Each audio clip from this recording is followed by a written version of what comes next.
Hey, what's up YouTube? Sloppy Joe here. I'm going to put together a short video here for you guys, mainly focusing on plastic and polymer AK magazines. I will probably have to break this up into two videos because I am limited to how much I can upload at a time from my phone.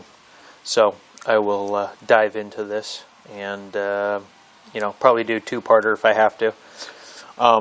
But mainly making this because, especially now, when I first started thinking about making a video like this, it was because I see a lot of debate on gun forums about quality magazines, what's good, what's not, and everyone has their opinions, and I share some of those opinions. But you start searching in the YouTube universe, and there's lots of good information, but one video might focus on US Palm, one might focus on Bulgarian Circle 10s, one might focus on Tapco.